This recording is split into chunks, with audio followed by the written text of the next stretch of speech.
It was a splendid morning on the island of Sodor. James was feeling very pleased with himself. His red paint gleamed in the sunshine as he sped along the line. He reached the junction just as Percy puffed in with some trucks. James was surprised to see him. What are you doing here, Percy? You should be at the next station by now. You're late. I know, sighed Percy. These trucks have been troublesome all morning. That's no excuse, Percy, snorted James. Nothing should stop us. The Fat Controller relies on us to be on time. Now, if you'll excuse me, I'll be on my way. And James puffed importantly away. Bossy boffers, muttered Percy.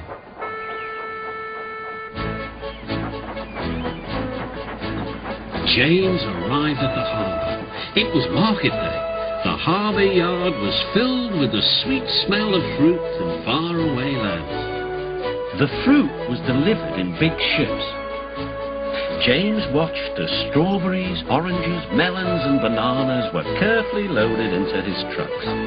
Then he set off for the station on the main line.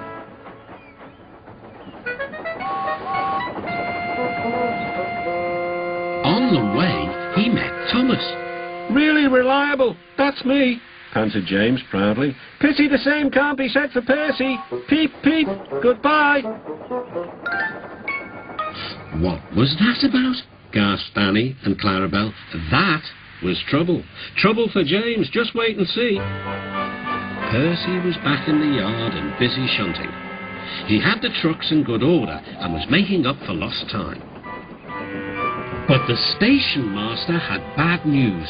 What's happened? Asked Percy's driver. James's brakes have jammed. We need Percy's help right away. Percy quickly set off to the rescue. He found James stuck on the line and looking glum. Percy couldn't help laughing. Got yourself in a jam, eh, James? What you might call a sticky situation. Be quiet, said James. It's not funny having jam brakes. And not very reliable either, teased Percy. I am surprised you let it happen, James. Nothing should stop us engines. That's enough, Percy, said his driver. Can you push these trucks?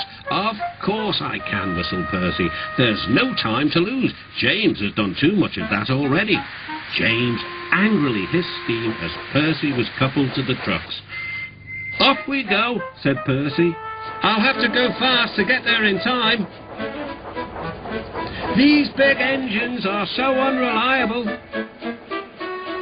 Be careful, Percy, called his driver, but Percy was in a hurry.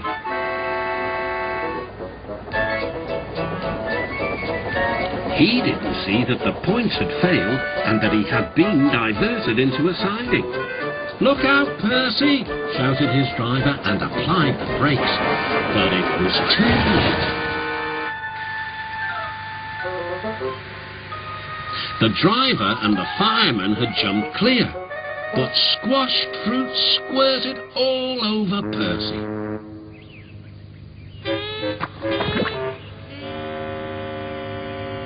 The Fat Controller arrived. Percy, you are not to blame for the points failure, but I do not run a jam factory. Yes, sir. No, sir. And Percy squelched sadly away. That night, the shed was silent. James and Percy felt very sorry for themselves. At last, Thomas spoke. You know, he said to no engine in particular, there's more than one way to get jammed. We all learned that today. Still there was silence. What's more, continued Thomas, we also learned that sometimes when engines help each other out of a jam, things can still go wrong. So, said a voice. So, finished Thomas, that means we learned a lot today, and therefore, then came a chorus. We're really useful engines after all.